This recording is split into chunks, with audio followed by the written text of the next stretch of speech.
Hello, everyone. Havovi Tarapor here. Today's topic is developing the virtues of Amardad Ameshaspand. Now, this is the seventh video in a series on individual spiritual alchemy.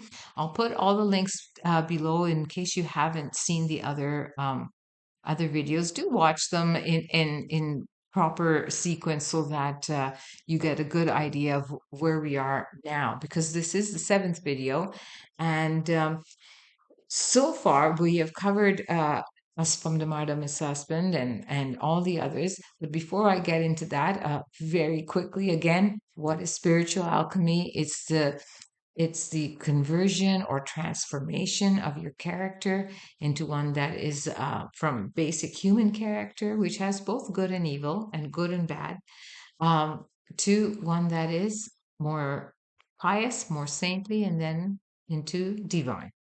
We'll talk about that a little bit later as we talk about Amardad assessment, this whole idea of having both good and bad in your character. But before I do that, let's do a very quick recap of the other Ameshaspans that we already went through. So we went through Spentar Mighty, which is learning to practice complete humility to Dada Mazda, that I accept everything that Dada Mazda has, whatever I am presented with, the good and the bad, it is His will. I accept His will, having the humility to do that for any of your life circumstance. Uh, and through that, learning to um, reject the sense of ego. Ego means the sense of self, understanding that there's really just a soul which is doing work with negative and positive energies and trying to convert the negative into positive. Those energies have now materialized into what we call self. But the idea is understanding that self is just a thought, that it doesn't really exist, that we are just part of God, that there is a soul in us, that it's doing the work. And it is that entity which is doing suffering the wheel and woe, but ultimately it's only the negative energies, and the soul is really the one that is working on them. So coming to that understanding, which is a very hard step to do, and in doing that we also learn to turn any negative emotions, including hate, into something like love. And that is because we then have developed the understanding that everything that exists is part of Dada Mazda, is part of his plan. And even the negative, um, what we perceive as negative people, people that who are doing bad things, people that might have hurt us or hurt our children, we have to have the spiritual maturity, the development to understand that even that person has a ounce of God in him or her, which is called the soul. And that soul is suffering. Its suffering is going the wrong way. And we have to be able to be free from the sense of self, our own hurt, our own senses, and be able to be agents for Dada or Mazda to put even that person, that soul, help that soul that is now suffering under the heavy burden of evil on the right path. So, all very difficult, very extremely difficult things to do and progress. But nevertheless, they are still the very first step.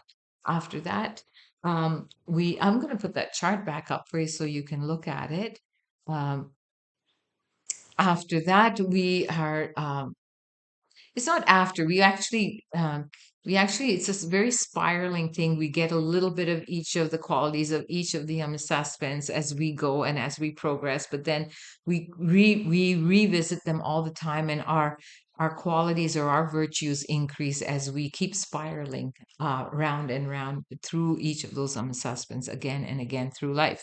So, Sharivar suspend, then think of it as a sense of um, being able to fortify your own aura so that nothing negative can penetrate, nothing negative can go out, that you're controlling your thoughts, you're controlling your emotions, you're applying pressure in the right way. That means through matavani, through practice, through purity, through exercise of your thoughts, and you are converting those negative energies into positive until they become positive and become light themselves.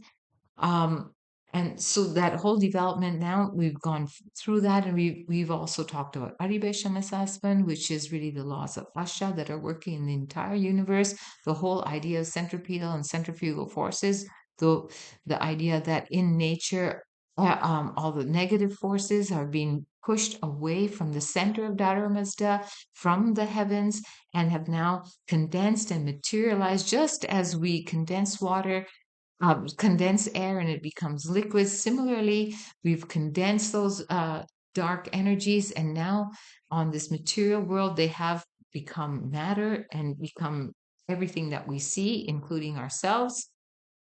And as they perfect themselves, that whole unfoldment of spirit from matter happens. And slowly, as the negative energies are conquered and turned into good energies, the spirit, which was once bound into and tied and wrapped into these negative energies, slowly unravels and slowly moves towards Dharma Mazda again. So there's the laws of Adibesham assessment, the idea that we have to develop within us the love of truth, meaning here, not just loving truth and honesty, the love of Dharma Mazda's plan. Why are we here? Who are we? What are we? Where are we going? Understanding our whole life and existence as it is, um, the truth about it, and loving that truth, loving Dharma Mazda, loving positive light energies more than negative, being repulsed by the negative, being pulled by the positive. So developing those qualities within us is part of Adibesham assessment.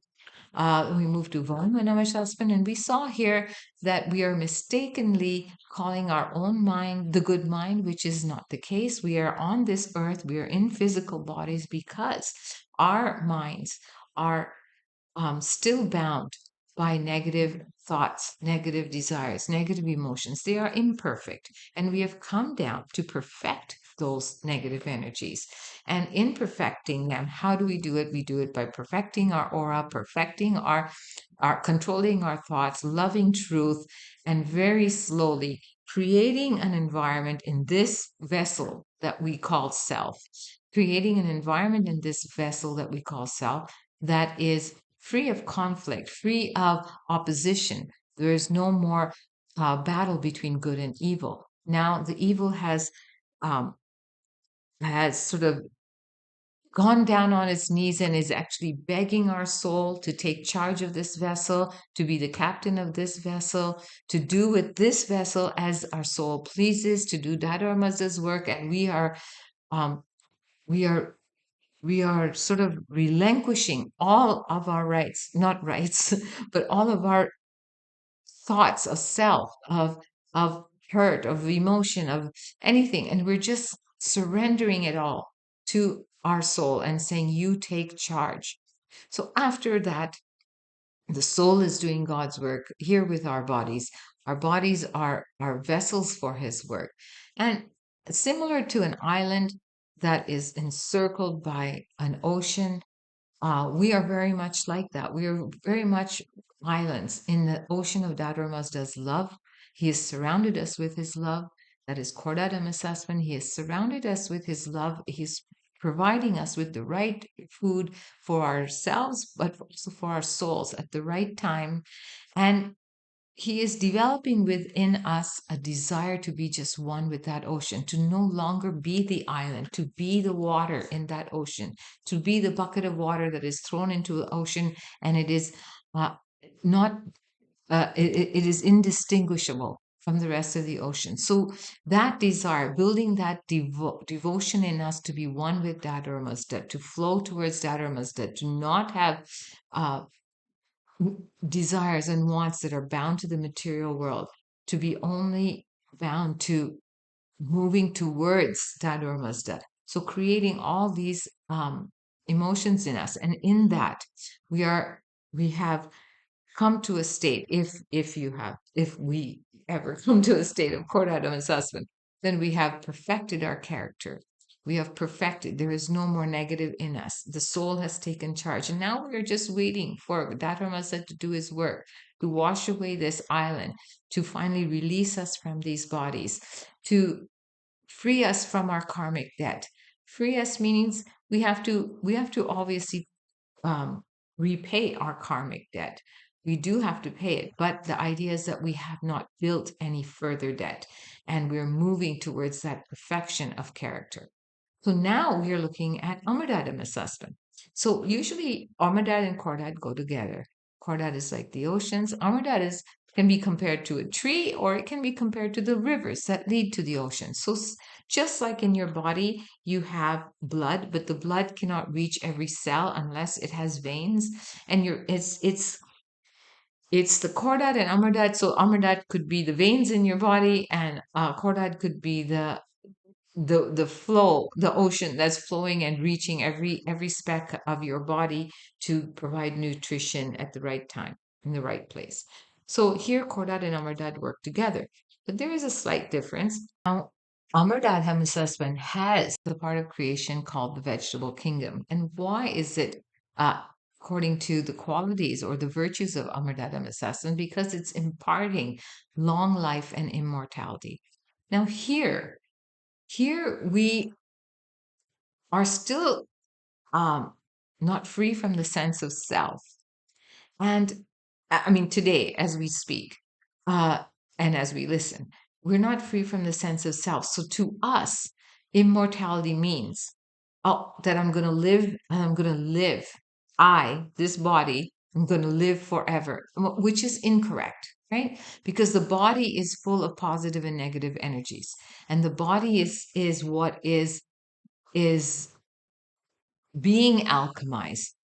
And as we alchemize and as we release the negative, as we convert the negative, the soul is slowly being released from the body. So here, immortality does not mean that this very body that we're in will live forever. But in fact, it means that we'll return to our original self. And that original self means that of soul.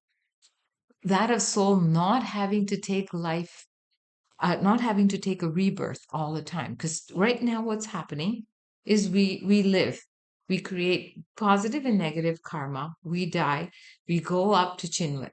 In Chinwat, we try to accomplish as much work as we can to cleanse this aura, but we cannot, if we cannot complete it, we have to come back down and complete it here on this earth. So that cycle of us continually going going to Chinwat, having rebirth, dying, going back to Chinwat, rebirth, dying, that cycle is what comes to an end. And that's what we call immortality, where the soul will then free itself from the body and then continue to exist free from the burdens of karmic debt and free to merge with Dad or Mazda. So here, the qualities that we have to desire in us on a day-to-day basis is the desire to be free from karmic debt, um, to be moving away from the cycle of birth and death, right? And become firm rooted. Firm rooted means the idea of we right now we're keep going between earth and Chinwat, earth and Chinwat. And the idea of being firm rooted means that we no longer are in bodies that are suffering life and death, life and death. We are now only like a tree that is growing and continuing, or like rivers that lead into an ocean and finally merge into that ocean. So that is how we want to exist. We want to exist one with Dadora Mazda. So we're trying to inculcate such emotions, such desires within us.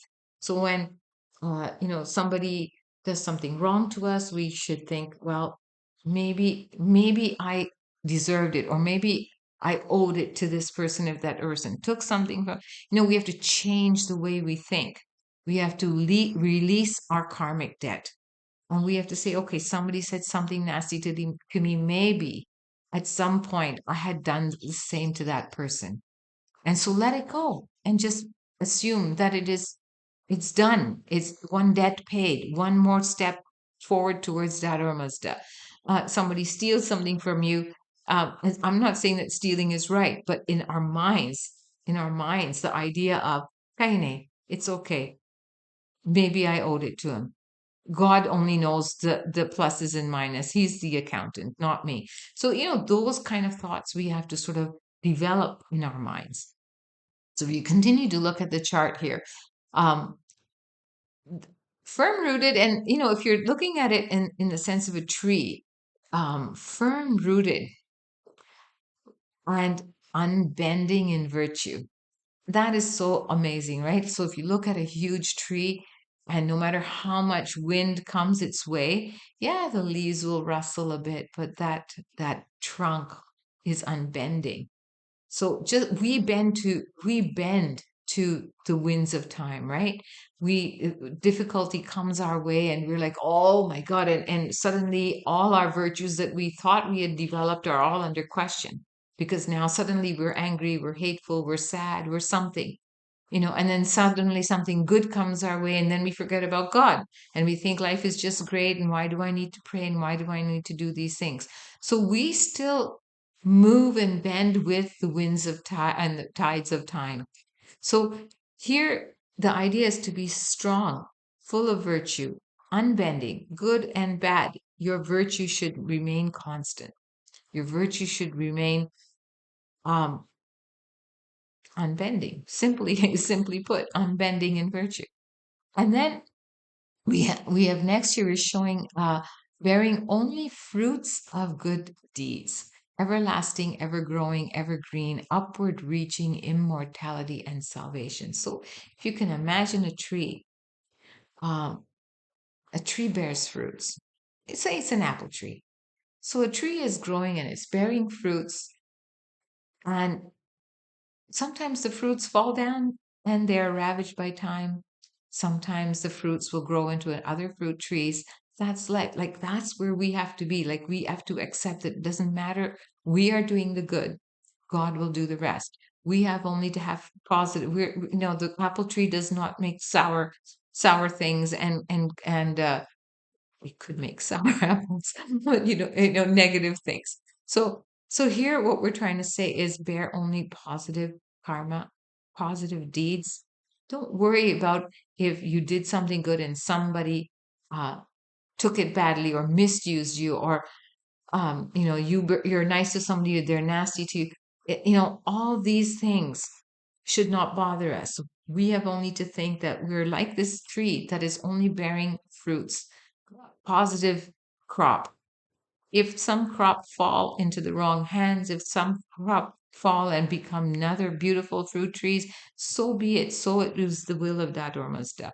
But the tree continues its sort of divine duty. Similarly, we have to develop such character within us, such strength within us to be unbending when adversity hits, and even when good times hit. Because actually, even in good times I think are spiritually worse than bad times, because in good times we forget about God. We forget to pray. We think everything is just so good. So here is the idea that you haven't forgotten. You haven't forgotten that now you are well settled, that your job is good, everything is good, and that it is God's hand in your work. And so when somebody wants something from you, when somebody asks something from you, it's not for you to say, this is all mine and I worked for it. It's for you to say, uh, God has put me in charge of all of this. What do I do with it? Somebody needs help. Let me help that person. So these are the kind of qualities that we have to develop in good times and in bad times, not bending, not losing ourselves in bad times either. So that is Amardad Ameshaspand. But of course, there's a little more to it. So that is the basics. Uh, Here you will ask me definitely. So before I go into a little deeper concept, so here we're talking about the rivers finally merging into the ocean, right? So here we have Khordad and Amardad working together. And once the water from the rivers merge to the oceans, they are just spreading, right? Just as a tree spreads its branches and leaves and everything everywhere. Similarly, your character, your soul, your knowledge, your truth, your journey has to similarly, though firm rooted, just spread positively throughout nature. Throughout nature means not just this nature, but throughout the divine realms of nature. throughout existence and become one with God and continue to grow. So that's really the most fundamental concepts there. But you'll ask me about this reincarnation. So here I want to go back to the idea of our bodies having both negative and positive. So when we looked at this chart of heaven in a different video, when we looked at this chart, we saw that you see Minoe in the very top, the ninth and eighth asmans of our Mazda and Ameshaspands, but we were once with Dada or Mazda, and he created all this Hasti and Nisti and of course Geti, the earth, because he saw that there was negative energies, and these negative energies, what he has done is he has, through the laws of Asha, these energies have been distanced further and further. So, although everything is part of our Mazda, so you must not think of it as being distanced away from our Mazda, but what you must think of it as being distanced away from the center of our Mazda. So, just as the center is perfect and pure, just like the center of a fire, the center is the hottest, the white flame is the hottest. Similarly, and the orangey and red flames are the least hot in a fire. Similarly, what the laws of Asha do is take that energies, positive and negative, and it pushes them to away from the center of our Mazda, where the negative energies are moving away and the positive energies, the most brilliant ones, are moving inward and the most weak ones are moving outwards. So in this process of moving outwards, the Adar Mazda has created these heavens so that he could um, we saw in the video the laws of Auradat and Mazdadat. So Mazdadat was where the spirit becomes enfolded into matter. And here, Dadar Mazda has moved the spirit through these heavens. And, I like to just compare it to the idea of condensing oxygen and oxygen then becoming liquid. Similarly, that as the soul as the negative energies are moving downward through these heavens, they're becoming condensed, and from fire to water to air to water and now matter. And similarly, uh, I mean, not similarly, but simultaneously, he doesn't just move the dark, right? Because we are both good and bad. And he has not moved the dark out of punishment. What he has moved the dark away for is for its own alchemy. So, out of his incredible love for us, he has, for even the darkness, it's his great, amazing plan to convert darkness into light. So what he's done is he's he's woven positive and negative energies together. And these positive and negative energies are what we call anasar.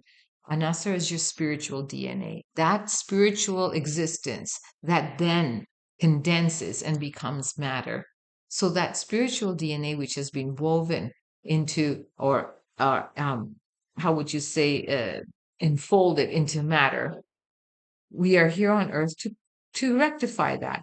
And as we rectify that, and as we convert, not suppress only, suppress to a point and then convert.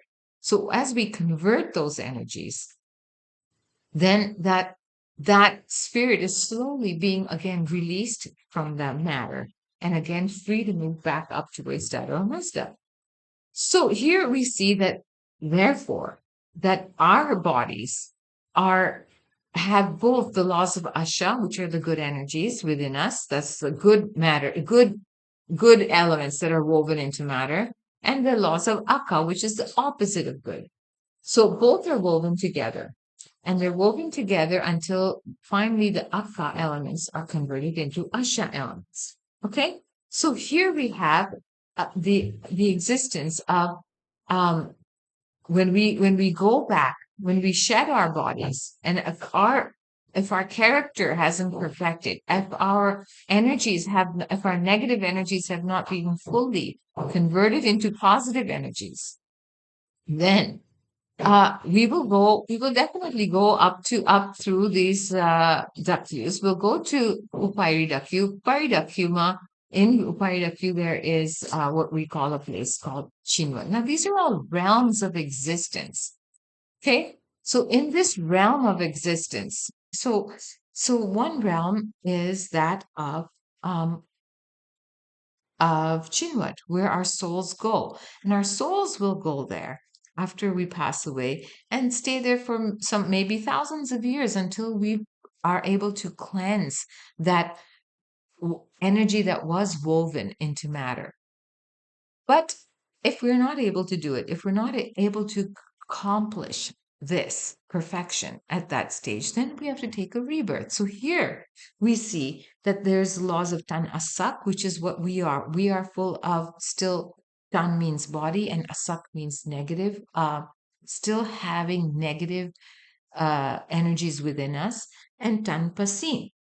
So if we are Tanasak, then definitely we will at some point come back down to earth in another body through other parents and definitely continue our life until we learn to perfect these energies. But if you are Tanpasin, so in Ormas, yes, we do pray to Dada Mazda. Okay, please put us on the path of Tanpasin. We want to be on that path. Why do we pray that? Because Tanpasin means those beings who no longer need to take a rebirth. So they're entering their first phase of immortality.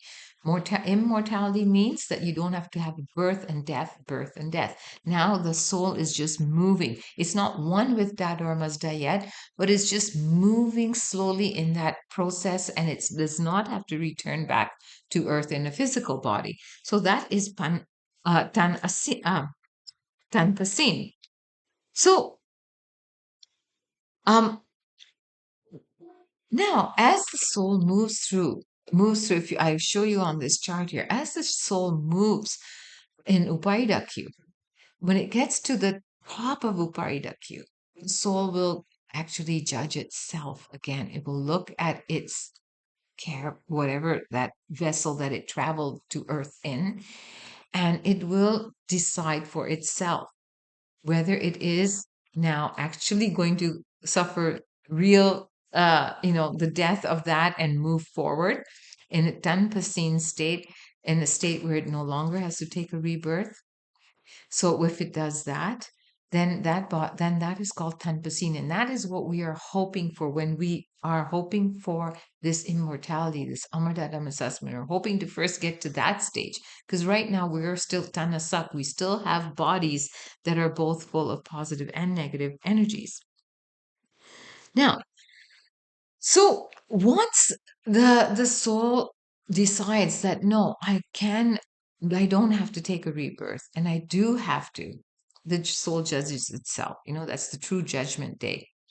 Um, then it will slowly move through these higher dakyus, adakyu, antare dakyu, and iwi dakyu. Now they are they are um, subtle evanescent worlds of space, like you cannot see them, but they are the fiery dakyus.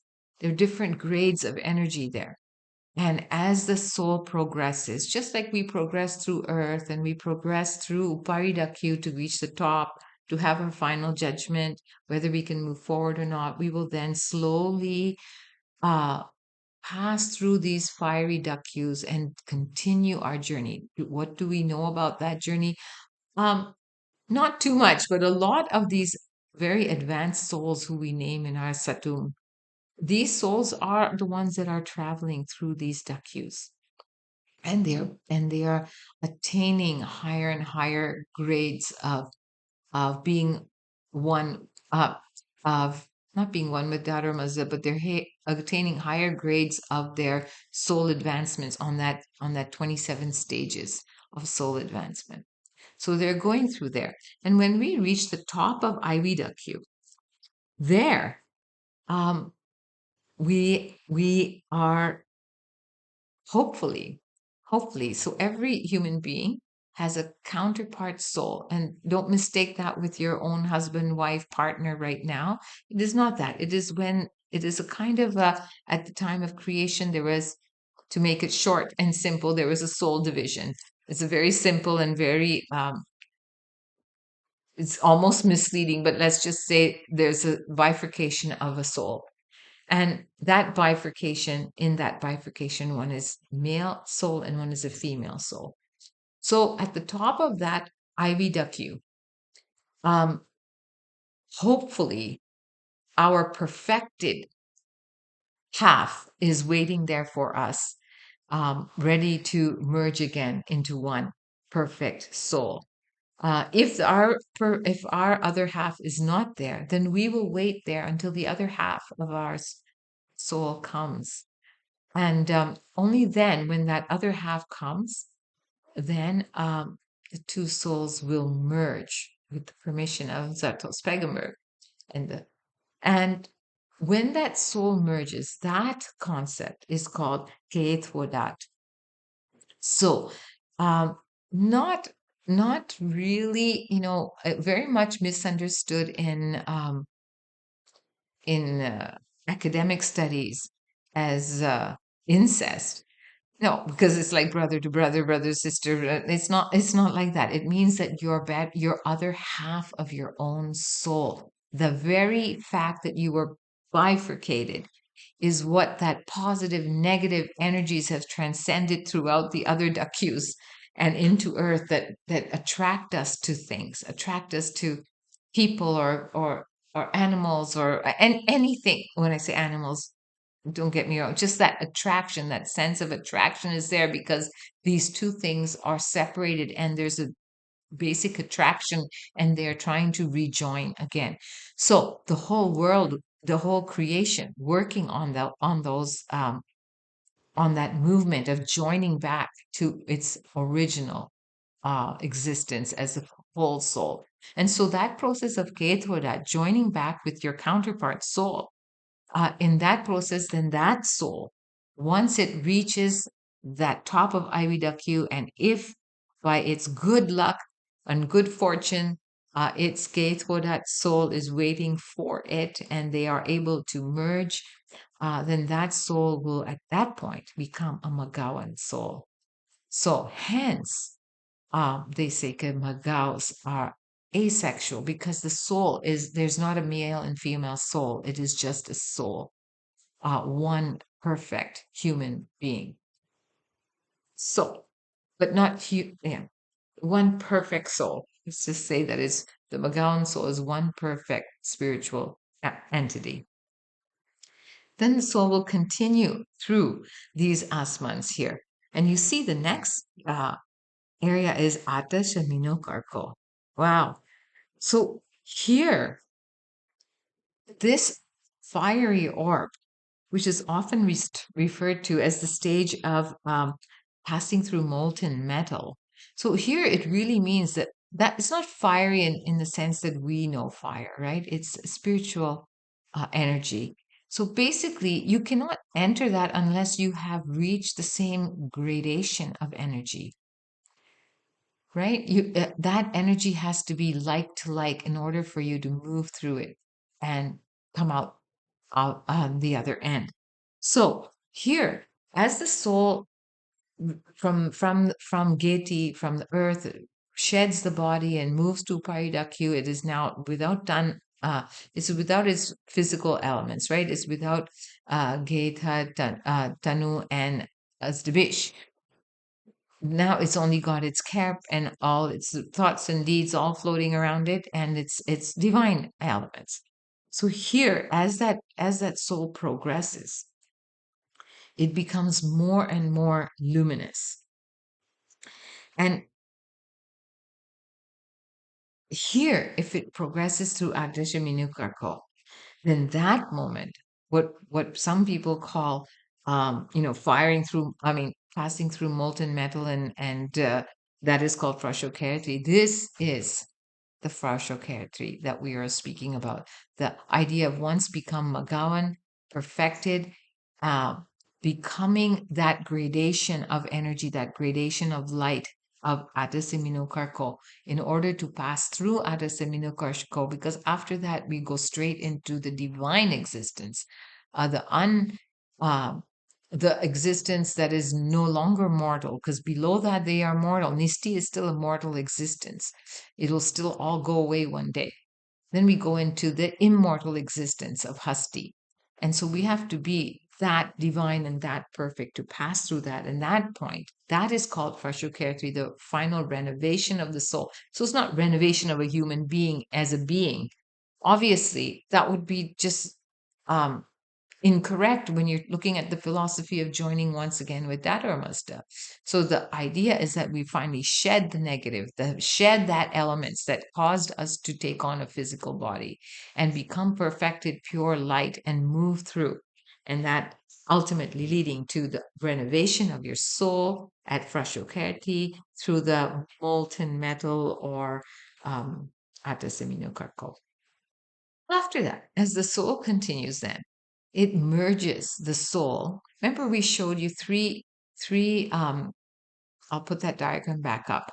There are three uh, divine elements that we have. We have Fravashi, Bodang, and Urvan.